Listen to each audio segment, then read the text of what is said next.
Hello friends. Rajendra Singh के online platform पे आप सबका स्वागत है फ्रेंड्स। और आई होप आप बहुत अच्छे होंगे, आपकी पढ़ाई बहुत अच्छे से चल रही होगी। ठीक है, तो इसी पहलू के अकॉर्डिंग हम आगे चलना स्टार्ट करते हैं। और सेशन आप लोग को पर डे कैसे लग रहे हैं? ठीक है, तो आई होप सेशन अच्छे लग रहे होंगे और पढ़ाया भी अच्छा जा रहा है। सो प्लीज़ फ्रेंड, चैनल को लाइक शेयर सब्सक्राइब जरूर कर दें सभी फ्रेंड्स। और आज का सेशन भी बहुत शानदार सेशन होगा। और वक्त की नज़रियात को समझते हुए, मद्देनज़र रखते हुए सारी चीज़ों को आप जिस फ्रेंड ने अभी तक स्टडी स्टार्ट नहीं की है वो स्टडी स्टार्ट कर दे। आई होप मैं जो कह रहा हूँ आप लोग समझ गए होंगे। ठीक है, कि आपको 3 फरवरी का आपका एग्ज़ाम है और आपका 11वां महीना जा चुका है, इसे तो आप अब गिनिए ही मत। अब आपके पास 2 मंथ का टाइम है, 2 मंथ के बहुत कुछ पढ़ना होता है। तो आई होप आप लोग समझदार बच्चे हो। ठीक है, और अपनी पढ़ाई को स्टार्ट कर दें, सेशन रोज ले। ठीक है, तो स्टार्ट करते हैं आज का सेशन। और सेशन का पहला क्वेश्चन आपके सामने है। ठीक है, पहला क्वेश्चन स्क्रीन पे आपके सामने है। ठीक है फ्रेंड, कि normal normal blood level of amino acid प्लेकनाइन लेवल इन न्यूबॉर्न, जिसे हम शॉर्ट फॉर्म पीकेयू बोलते हैं। ठीक है, जो एक क्या है, ऑटोसोमल, क्या है, एक ऑटोसोमल रिसेसिव डिसऑर्डर है। क्या है, रिसेसिव डिसऑर्डर है। ठीक है, ठीक है फ्रेंड, इसका नॉर्मल रेंज पूछा है कि न्यू बॉर्न में इसका नॉर्मल रेंज कितना होता है। तो चार ऑप्शंस आपके सामने हैं। Option A, option B, option C या ऑप्शन डी। तो please right answer comment section में शो करें कि राइट आंसर क्या होगा। ठीक है फ्रेंड, तो मैं आपको बता देता हूँ कि इसकी जो नॉर्मल रेंज होती है वो लेस देन कितना, 2 होती है, 2 mg/dl। अब आप ही लगा लीजिए कि इसमें कौन सा ऑप्शन होगा। देखिए, डी ऑप्शन तो बिल्कुल ही गलत है और सी भी बिल्कुल गलत है। इन दोनों ऑप्शंस को तो आप हटा ही दीजिए। अब ऑप्शन बचते हैं आपके बी और ऑप्शन ए। तो राइट आंसर क्या होगा? तो राइट आंसर ऑप्शन बी होगा। ठीक है फ्रेंड, चलते हैं नेक्स्ट और क्वेश्चन की ओर। ठीक है, ग्रुप इज, ठीक है, ग्रुप और ग्रुप सेम इज हियर। ठीक है, तो ग्रुप में भी बहुत सारी डिजीज एक साथ मिल जाती हैं, तो उसे ग्रुप, और ग्रुप में भी ऐसे ही होते हैं कि बहुत सारे इकट्ठे होते हैं। ठीक है, तो ग्रुप इज ए। तो ग्रुप के बारे में आप लोग बताइए कि ग्रुप क्या है। ठीक है, लेरिंजो ट्रेक्यो ब्रेंक्यो डिजीज, या ट्रेक्यो इसोफेजल फिस्टुला, या ट्रेकियल फिस्टुला, या ईसोफेगेजाइटिस। तो देखिए, ये तो बिल्कुल गलत खोटा आंसर होगा, क्योंकि ईसोफेगेजाइटमस ईसोफेगस का क्या हो गया है, इन्फ्लामेशन हो गया है फ्रेंड्स। तो ये तो बिल्कुल गलत होगा। ट्रेकियल फिस्टुला भी नहीं होगा। अब ऑप्शन बचते हैं 2, लेरिंगो ट्रेंको ब्रेंकोस्टाइटिस या ट्रेक्योफिजिस्टुटा, जिसे हम टीएफ के नाम से जानते हैं, टेफ। और इसमें आपको देखने को मिलते हैं 3 कार्डिनल साइन, 3C। क्या क्या देखने को मिलता है? तो पेशेंट को क्या होता है, चोकिंग होती है। ठीक है, पेशेंट को खांसी होती है, और लास्ट में उसको क्या होता है, उसको साइनोसिस होता है। ठीक है फ्रेंड्स, क्या होता है, चोकिंग, कोकिंग और साइनोसिस। ठीक है फ्रेंड, तो फिस्टुला भी नहीं होगा। जो राइट आंसर आपका होगा वो आपका क्या होगा, लेरिंगो ट्रेकियो ब्रेंकोस्टाइटिस होगा। ठीक है फ्रेंड, चलते हैं नेक्स्ट क्वेश्चन की ओर। बहुत शानदार क्वेश्चन स्क्रीन पे आपके सामने है। ठीक है, तो आप लोग क्वेश्चंस का आंसर देवें। वेट,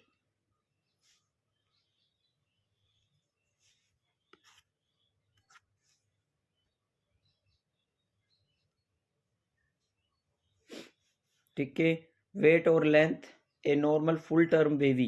ठीक है, वेट और लेंथ क्या है baby, normal, full term baby, worth weight of 3 kg, और बच्चा जब हुआ है जब कितना उसका वेट 3 kg, तो 1 ईयर पर एज एक्सपेक्टेड कितनी होगी। यहाँ पे दो चीज़ों को एक साथ पूछा है, एक तो पूछा है आपका वेट, ठीक है, और एक पूछी है आपकी लेंथ, दोनों के बारे में आपको बताना है। नॉर्मल वेट कितना होता है बच्चे का, तो हम लगाते हैं 2.5 to 3 kg, ठीक है। और लेंथ कितनी होती है बच्चे की, नॉर्मल लेंथ हम 50 सेंटीमीटर लगाते हैं कि बच्चे की लंबा लेंथ कितनी होती है, तो वो होती है लगभग माना जाता है करीब होती है 50 सेंटीमीटर, ठीक है। तो अब मुझे बताइए कि बच्चे का, ठीक है, 1 ईयर पे बच्चे का वेट कितना हो जाएगा। तो देखिए बच्चे का, ठीक है, बच्चे का डबल वेट हो जाता है 5 से 6 मंथ पर। कब हो जाता है बच्चे का डबल वेट, तो बच्चे का डबल वेट हो जाता है 5 से 6 मंथ पर, और 1 ईयर्स पर बच्चे का वेट हो जाता है ट्रिपल टाइम। काफ़ी बार क्वेश्चन आता है कि 2 टाइम और ट्रिपल टाइम वेट कब हो जाता है, ठीक है। तो बच्चे का 5 से 6 मंथ पर बच्चे का वेट हो जाता है 5 से 6 मंथ पर डबल, और ट्रिपल हो जाता है 1 ईयर पर। तो बच्चे का वेट अगर हम बात करें नॉर्मली तो कितना हो जाएगा 9 kg। आप आंसर ऐसे भी दे सकते हो, ये आ गया, लेकिन अब आपको पता होना चाहिए कि नॉर्मल रेंज कितनी, लेंथ कितनी होती है 50, और 1 ईयर जो होती है 1 साल तक का जो होता है, अगर हम उसकी बात करें, अगर उसकी लेंथ आपको निकालनी है तो 50% का, 50 में 2 का भाग दे दो, 75 कितना जाएगा 25, और 25 और 2 कितना जाएगा 25 और 50 75। क्यों, क्योंकि जो अपना 1 ईयर की जो लंबाई थी उसका 0.5% इंक्रीज होता है, ठीक है, 25% इंक्रीज होता है। फर्स्ट के 6 मंथ कितना होता है 2.5 सेंटीमीटर, ठीक है, 2.5 सेंटीमीटर होता है, ठीक है फ्रेंड। तो इसका जो राइट आंसर होगा वो ऑप्शन बी होगा। ओके फ्रेंड, चलते हैं नेक्स्ट क्वेश्चन की ओर।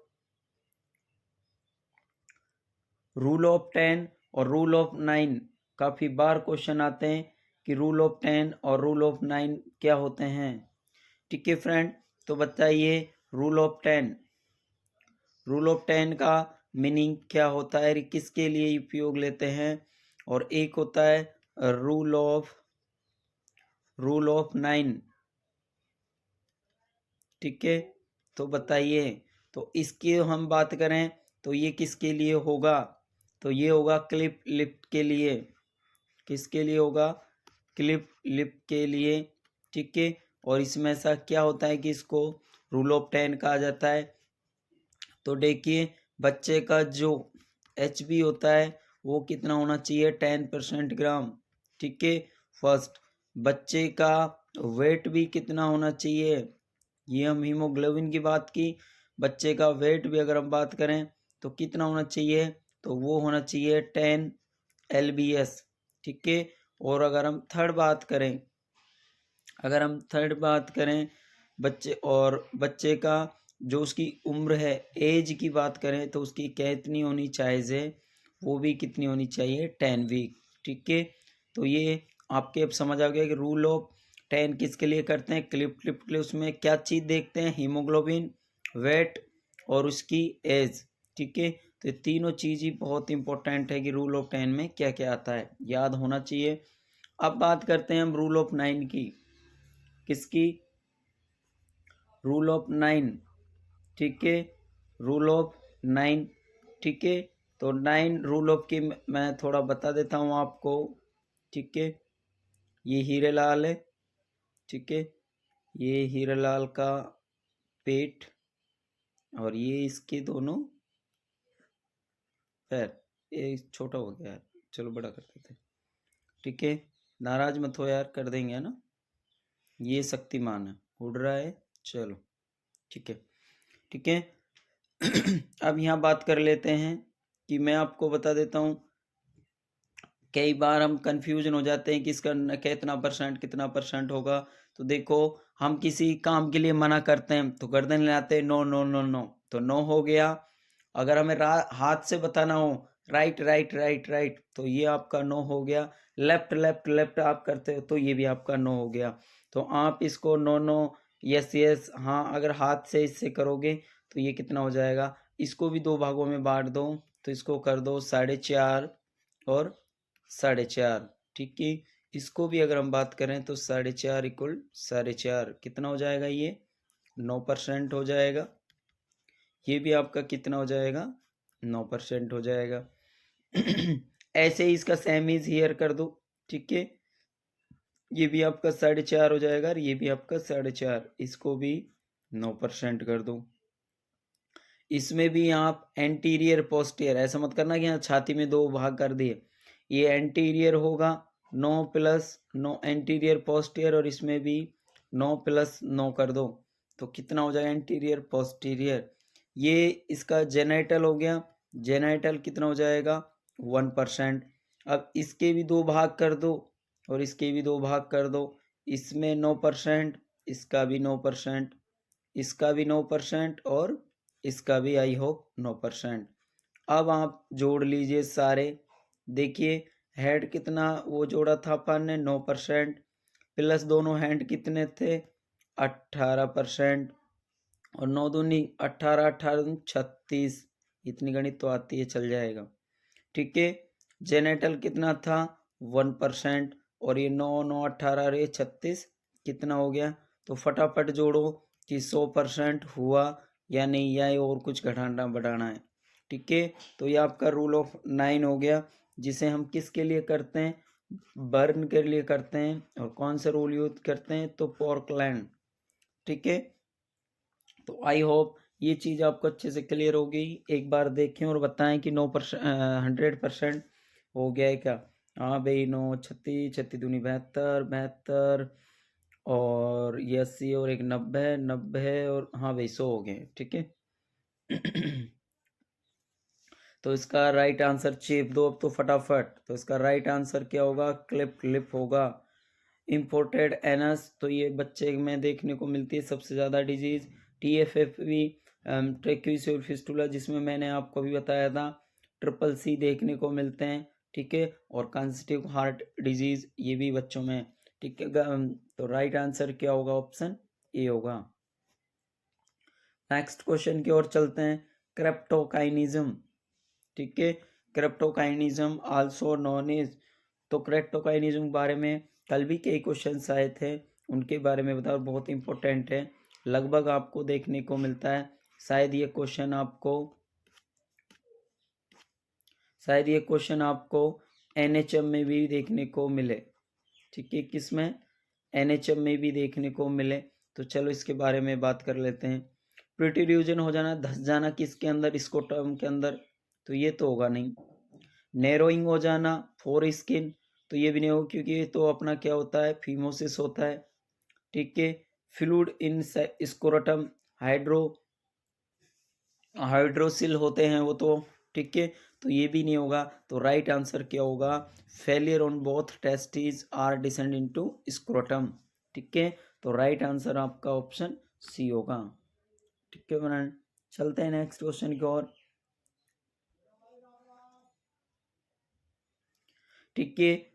फेलियर टू पास, ठीक है, failure to pass meconium within 24 hour after indicated, ठीक है। एक बच्चा है जिसने 24 घंटे हो गए हैं और उसने स्टूल पास आउट नहीं किया है, स्टूल पास आउट नहीं किया है।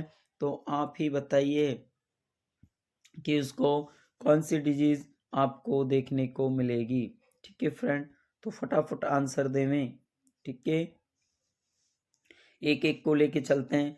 फर्स्ट बात करते हैं इंटरसेप्शन, एक ऑर्गन का दूसरे ऑर्गन में धंस जाना या टेलीस्कोपिंग हो जाना, क्या हो जाना, टेलीस्कोपिंग हो जाना, क्या कहलाता है, इंटरसेप्शन।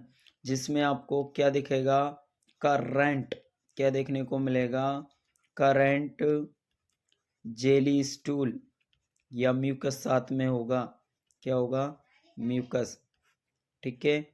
ये तो हटा दीजिए। अब करते हैं सीलिएक डिजीज, जिसमें ब्रो आता है आपका, क्या आता है, ब्रो, जिसमें आपको एलर्जी होती है, ठीक है। और ये होता है अब्डोमिनल वॉल डिफेक्ट, ठीक है। तो ये डिजीज एब्डोमिनल डिफेक्ट की भी नहीं है। ओके फ्रेंड्स, नेक्स्ट क्वेश्चन है failure to pass meconium within 24 hour after. ठीक है, एक बच्चा हो गया है और जिसने 24 घंटे बाद तक भी स्टूल पास आउट नहीं किया है, तो आप इसे कौन सी डिजीज इंगित करेंगे। ठीक है फ्रेंड, तो कुछ बातें कर लेते हैं इसके बारे में कि कौन सी डिजीज होगी और क्या डिजीज होगी। ठीक है, इन तीनों के बारे में हम बातें कर चुके हैं, एब्डोमिनल डिफेक्ट, सीलियक और इंटरसेप्शन। मेन बचता है आपका हर्ट्समन्स डिजीज। ठीक है, तो हर्ट्समन्स डिजीज का क्या रोल होता है, कैसे होता है, क्यों बच्चों कैसे बच्चों में देखने को मिलता है, तो इसके बारे में कुछ टॉपिक को डिस्कस करते हैं, बहुत इम्पोर्टेंट है। ठीक है, तो हम बातें कर लेते हैं इसके बारे में। ठीक है, तो ये क्या है, ये आपका जीआई सिस्टम है। ठीक है, क्या है, ये आपका जीआई सिस्टम है। ठीक है फ्रेंड्स, और इसमें क्या होता है, इसमें ये जो मैं बना रहा हूँ चित्र ऐसा ही बन रहा है, एडजस्ट कर लेना। तो ये आपका क्या होगा, ये तो होगा आपका क्या, रेक्टम। ठीक है, और यहाँ पे जो ये होती है ना, ये सिकुड़ जाता है, क्या हो जाता है, सिकुड़ना। और जो क्या है, किसकी वजह से होता है, जिसे हम, ये वैसे नाम क्या है, ये है सिग्मोइड। क्या है ये, सिग्मोइड कॉलन भी से हम बोलते हैं, या इसे क्या बोलते हैं, या इसे एगेंगोलिनियक, क्या होता है, एगेंगोलियन, एगेंगोलियन, एगेंगोलिनियक, मेगाकोलन, क्या, मेगाकोलोनिक। ठीक है, होता है। नेक्स्ट, अब यहाँ पे बात क्या है, ये जो आपका एरिया है, क्योंकि अगर स्टूल पास आउट बाहर की तरफ नहीं आ रहा है, यहाँ तो ऑब्स्ट्रक्शन हो गया, रुक गया है। जब ये स्टूल यहाँ नहीं आएगा तो ऊपर यहाँ एक ये स्टूल है जो क्या होने लगेगा, ये इकट्ठा होने लगेगा। और जब ये इकट्ठा होने लगेगा, ठीक है फ्रेंड, ये इकट्ठा होना ही क्या कहलाता है। ठीक है, तो यहाँ इकट्ठा होना प्रोक्सिमल, इसे हम क्या बोलते हैं, प्रोक्सिनल इंटेस्टाइनल बोलते हैं। और ठीक है, और इसे हम बोलते हैं मेगाकोलन, क्या बोलते हैं, मेगाकोलन। ठीक है, यहाँ पे बहुत सारा स्टूल क्या हो गया, इकट्ठा हो गया। ये कहाँ हो रहा है, अब्डोमन। तो अब्डोमन में क्या दिखेगा आपको, अब्डोमन क्या होगा, डिस्टेंशन। स्टूल नीचे की तरफ पास आउट नहीं हो रहा है, तो यहाँ रेक्टम कैसा होगा, तो रेक्टम आपका होगा इम्पिटी। ठीक है, और पास आउट कब से बच्चा स्टूल नहीं कर रहा है, तो वो नहीं कर रहा है, कब से नहीं कर रहा है, 24 हार्स से।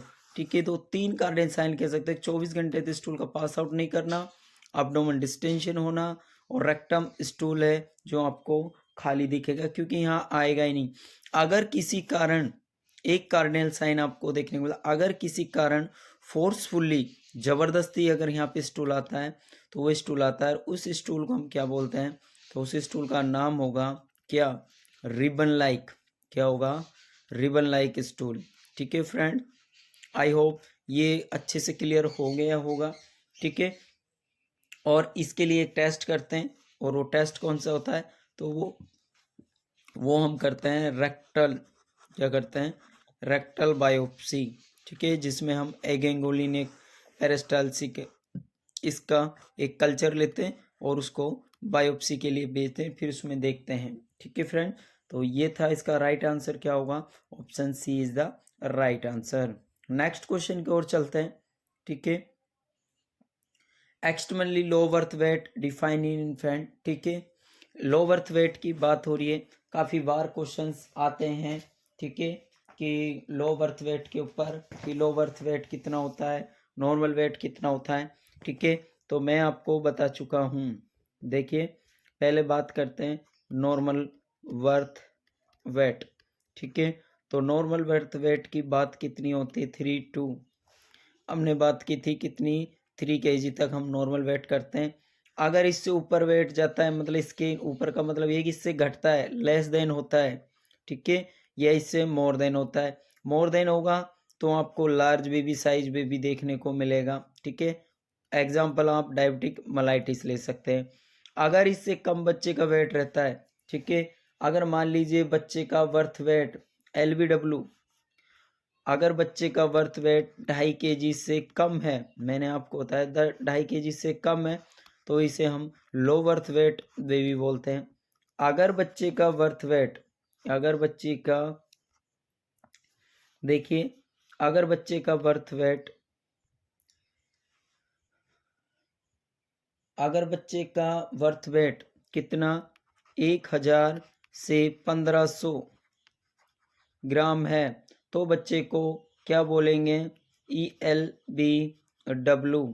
ठीक है, अगर बच्चे का बर्थ वेट 1500 से और कितना 2500 ग्राम है तो इसे हम LBW बोलेंगे। और अगर बच्चे का बर्थ वेट,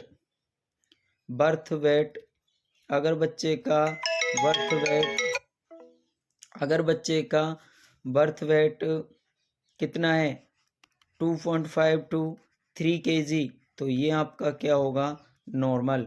ठीक है, तो अब ऑप्शन आप बताइए कि यहाँ ELBW पूछा है तो राइट आंसर आपका क्या होगा, तो राइट आंसर आपका ऑप्शन होगा। ठीक है फ्रेंड, तो option A is the right answer. Friends, session कैसा लग रहा है प्लीज़ एक बार कमेंट जरूर करें और बताएं सेशन कैसा लग रहा है। ठीक है, बहुत शानदार क्वेश्चन है। नेक्स्ट क्वेश्चन, ठीक है, हैबिचुएशंस। ठीक है, habituation ingestion non food material मालन्यूज चाइल्ड इन नॉन। ठीक है, जो बच्चे होते हैं उन्हें नॉन फूड मटेरियल जो कि खाने की चीज़ भी नहीं है फिर भी उसकी आदत लग जाती है, तो उसे कौन सी डिजीज आप बोलोगे। ठीक है, पिकाज, पिको, पिको। ठीक है, पिकोज, ठीक है, पिकोज या पिको या पिका, तो राइट आंसर होगा non material of fluid also known is the pica. ठीक है फ्रेंड, और नेक्स्ट क्वेश्चन और सेशन का लास्ट क्वेश्चन आपके सामने है, प्लेक्टन यूरिया। ठीक है, कौन सा, प्लेक्टन यूरिया। मैं आपको पहले ही बता चुका था, अभी फर्स्ट में क्वेश्चन स्टार्ट होता है PKU। ठीक है, जिसका नॉर्मल रेंज आपको मैंने बताया था लेस देन कितना होता है 2 मिलीग्राम 2 mg/dl पर। ठीक है, तो और ये कौन सी डिजीज है, तो अभी मैंने बताया ऑटो रिसेसिव डिसऑर्डर। ठीक है, जिसे हम ARD बोलते हैं। ठीक है, ऑटो रिसेसिव डिसऑर्डर, तो राइट आंसर ऑप्शन सी होगा। ठीक है फ्रेंड, तो ये था आज का सेशन। आई होप ये आज का सेशन आपको बहुत अच्छा लगा होगा और दुआएं करते हैं कि आप लोग अपनी पढ़ाई अच्छे से कर रहे होंगे। और फ्रेंड्स, ज़िंदगी में अगर कुछ पाना है, कुछ करना है, तो आपको खुश रहना होगा, अपने माइंड को रिलैक्स रखना होगा और पढ़ाई तो आपको ज़रूर ही करनी होगी। इसके अलावा और कोई ऑप्शन नहीं बचता कि आप लोग गवर्नमेंट जॉब लग सकते हो, वो लगोगे तभी जब आप लोग मेहनत करोगे। ठीक है, तो 1 तारीख से लिए आपके लिए महागाज की शुरुआत की जा रही है। टेस्ट सीरीज को जरूर ज्वाइन करें, बहुत शानदार टेस्ट हो रहेंगी, खतरनाक क्वेश्चंस आपको देखने को मिलेंगे और कोई से भी एग्ज़ाम उसको उसमें फ़तेह हासिल हम जरूर करेंगे। ठीक है फ्रेंड, तो ये था आज का सेशन। आई होप आपको बहुत अच्छा लगा होगा। ठीक है, मिलते हैं कल और एक बेहतरीन सेशन के साथ। पढ़ते रहें, खुश रहें। ठीक है, मिलेंगे कल और एक बेहतरीन सेशन के साथ। Okay, bye, take care.